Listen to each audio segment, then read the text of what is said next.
हमारे शास्त्रों में लिखा गया है कि जीवन में या तो कुछ ऐसा कर जाइए कि लोग उस पर खूब लिखें, खूब चर्चा करें, इतिहास बने, या फिर जीवन में इतना कुछ लिख जाइए कि लोग उसे पढ़ पढ़ करके चर्चा करें और दोनों ही स्थिति में आप अमर रहें।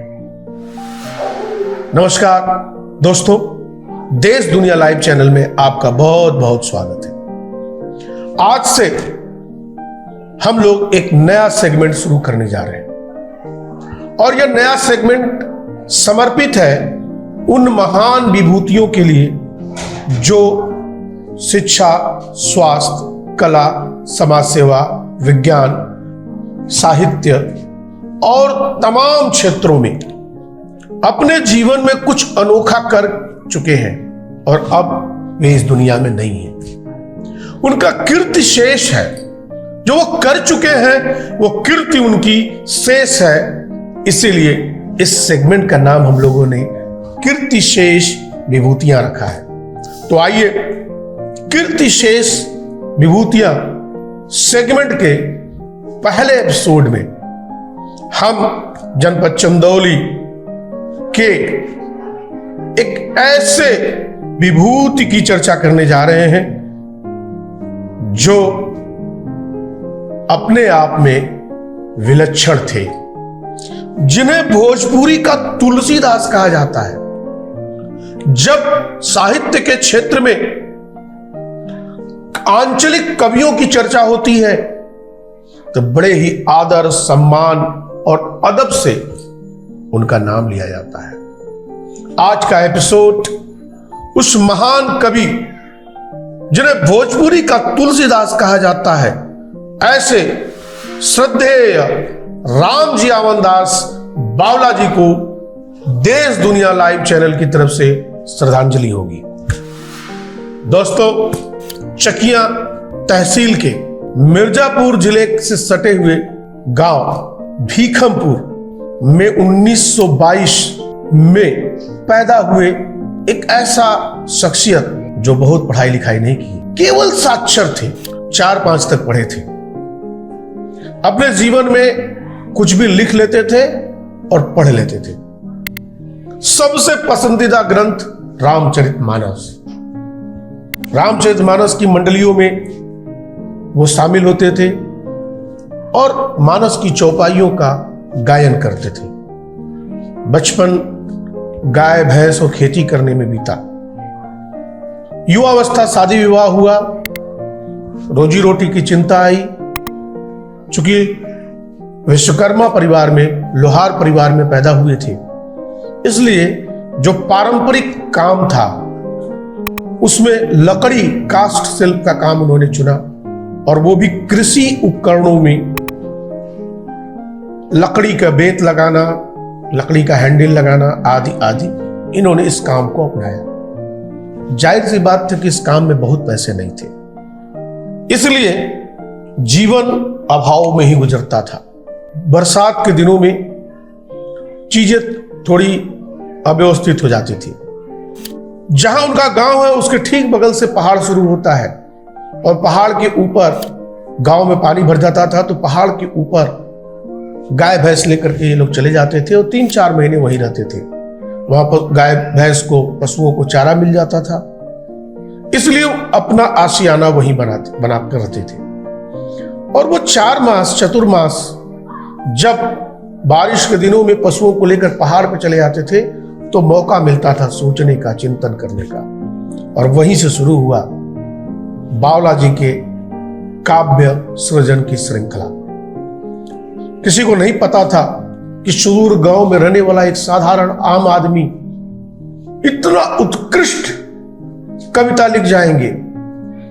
और जब बड़े साहित्यकारों को इसकी जानकारी हुई तो 1992 में उनका यह एक आकाशवाणी से एक कविता का प्रसारण हुआ, जो कविता आज भी लोगों के जुबान पर है। और यह कविता उन्होंने जो भोजपुरी रामायण की श्रृंखला रची, जिसमें रामचरितमानस, जन्म लीला, बाल लीला, विवाह, वनगमन, शोक, केवट प्रसंग, गंगा वर्णन, वन यात्रा, अरण्य कांड, सेवरी कांड, किष्किंधा कांड, सुंदर कांड और लंका कांड, ये सारे उनके भोजपुरी के गीत हैं। पूरा रामायण उन्होंने अपने पद्य में समेट दिया, अलग अलग अध्यायों में, कविताओं में समेट दिया और उन्होंने भोजपुरी की रामायण लिखी। और यही भोजपुरी की रामायण और वह कविता जो उन्होंने आकाशवाणी पर अपने मुखारबिंदु से पढ़ी थी, वो उन्हें पहचान दिलाई। हालांकि 500 से अधिक कविताएं वो लिखे हैं, लेकिन जो कविता लोगों के जुबान पर चढ़ी और वो कविता थी वन यात्रा प्रसंग में, वो गांव का आम आदमी, जंगल का आम आदमी राम जी को वन में देख करके प्रश्न करता है और बड़े ही मार्मिक भाव में भोजपुरी में उन्होंने इसको लिखा है।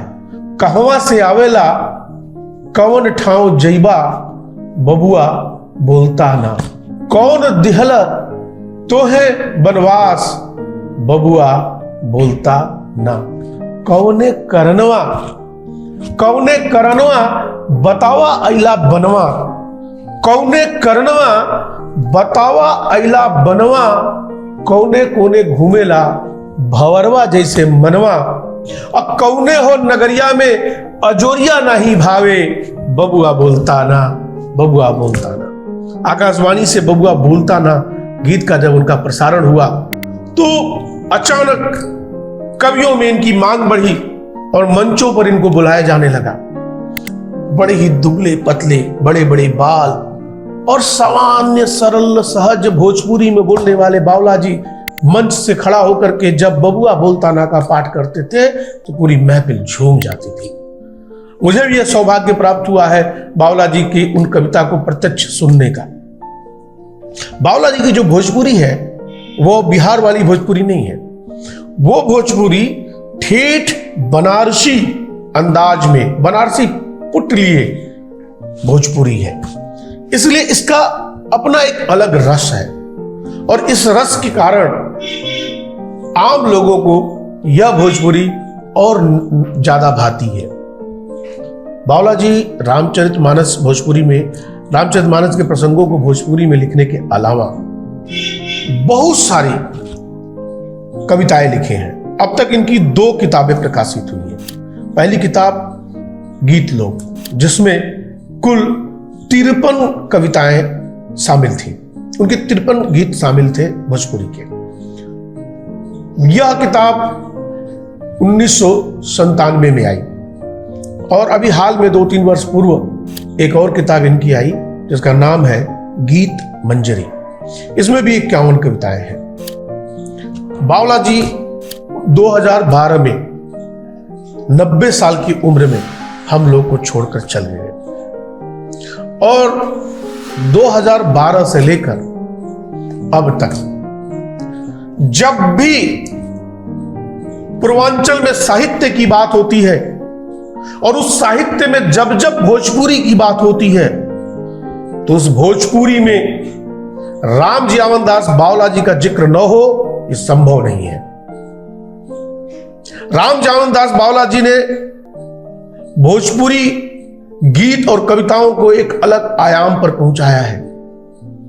अपने भोजपुरी गीतों में, कविताओं में, छंदों में वो प्रश्न पूछते हैं, व्यंग करते हैं, लोगों को आईना दिखाते हैं और कहीं कहीं उसका समाधान भी देते हैं। अपने उन कविताओं में जो एक कविता उनकी गांव गिराओं पर है जिसमें वो नमन करते हैं और आपको अच्छा लगेगा उन्होंने कैसे वो नमन करते हैं। गांव घर खेत खलिहान के नमन बाटे, गांव घर खेत खलिहान के नमन बाटे, नमन सिवान के नमन घर धूर घाट के, अताल तलैया नदी नार पोखरा इनार तुल, नयन नमन करीला बाबा डीह डिहवार के, नाद कोठा चांदी चुआर और दलान के नमनबा नमन करीला चौकीदार की, पंच सरपंच प्रधान के नमन बाटे, नमन बा टीवी और चित्रहार की। उनके जमाने में चित्रहार चलता था और लोग खूब चित्रहार देखते थे, तो वो अपनी कविताओं में उनको लिखे हैं। एक कवि जो देखता है वो लिखता है। रामजी एवमदास बावला जी एक गांव के दूर सुदूर गांव में रहकर जो लिख गए, उसकी प्रतिध्वनि आज समूचे साहित्य जगत में गूंज रही है। रामजी एवमदास बावला जी को वर्तमान पीढ़ी को अवश्य पढ़ना चाहिए। उनके कविताओं पर पढ़कर चिंतन अवश्य करना चाहिए। मैं देश दुनिया लाइव चैनल और समूचे साहित्य समाज की तरफ से श्रद्धेय रामजी एवमदास बावला जी को विनम्र श्रद्धांजलि अर्पित करता हूं और आप सबसे आग्रह करता हूं कि रामजी एवमदास बावला जी को पढ़िए, अपने बाद की पीढ़ी को भी पढ़ाइए। एक अनोखे, एक अजूबे कवि को पाएंगे आप उनकी रचनाओं में। नमस्कार, मिलते हैं कीर्तिशेष विभूतियों के अगले एपिसोड में किसी अलग क्षेत्र के अलग विभूति पर चर्चा करते हुए। तब तक के लिए नमस्कार।